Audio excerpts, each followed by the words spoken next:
Now this is where it gets great. So like bring in the expert to tell you just exactly what the motives are in this whole thing. And you saw it last week when I did the live stream. I replayed it and I put the CBC logo over this. so just very good way to make a point.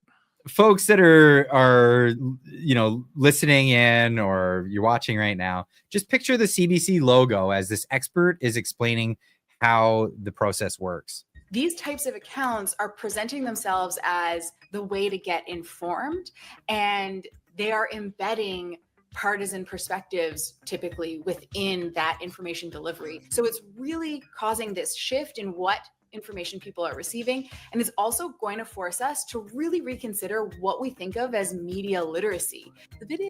Oh boy, was that a mouthful that just kind of blows up when you just have the turntables turned, right? It's just so amazing when they spell it out to you what they've been doing, and that they don't appreciate other people doing what they've been doing. Isn't that the case? Now, do you think they're actually aware that this is what they're doing? Like, are they self-aware enough to understand that they're making a complaint about their very business practice, or are they are they actually saying this knowing? Are they that obtuse, or do they not know?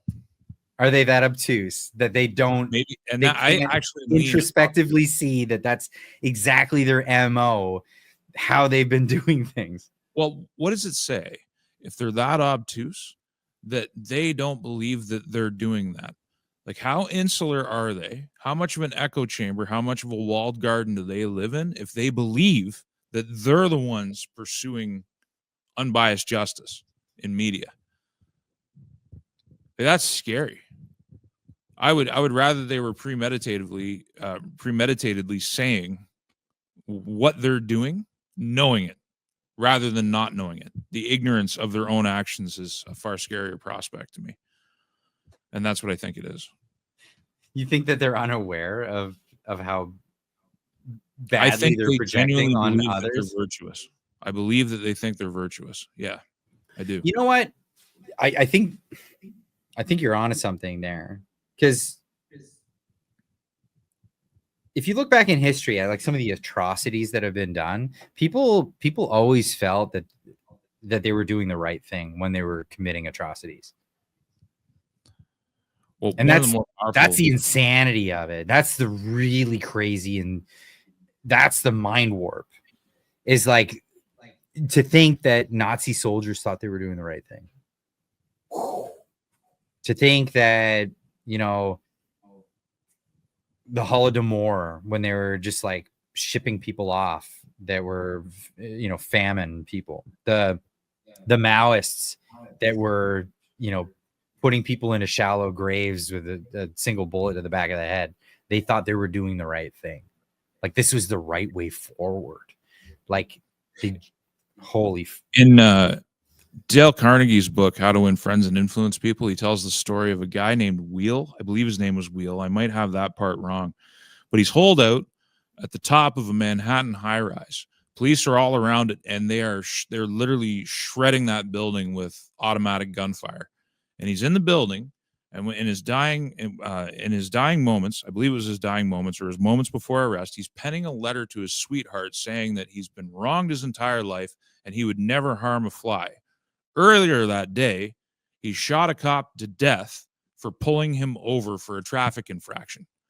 Nobody thinks they're wrong. People justify everything they do to themselves. Even the worst kinds of people feel some kind of justification. There's that channel, EWU, which covers criminals and interrogations. Like there's all kinds of interrogation channels, but that stuff's really insightful. It's dark. It'll leave a mark on you for days when you start watching it. Yeah. But people justify some crazy stuff, man. And so it's not, to me, and that back to the CBC, it's not surprising to me, or it wouldn't be a surprise to me, if they actually feel like they are the noble warriors in this battle, that they're not doing anything wrong.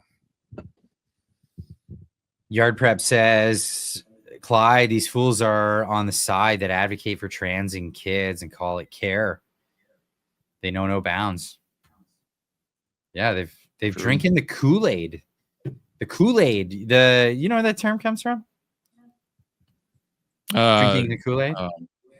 Jimmy Jones. Yeah, Jim Jones, the Jonestown Massacre, where he convinced all those people. Those Have people. you listened to that audio? I haven't. No. There's audio of that moment where he's distributing the Kool-Aid drinks and he's speaking the entire time. There's audio of that. It's real. Came in way before AI. I heard it.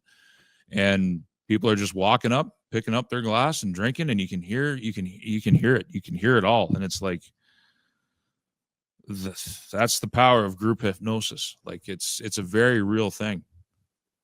And it bridges like into the subject matter in the other video where I talked about the throne and Charles and like all these different narratives that are coming out about Canada being over, and like all people want a story, and that same want of a story is what empowers the Jim Joneses of the world, because they'll give it without any and CBC will give you that story without any real moral compass or sense of balance.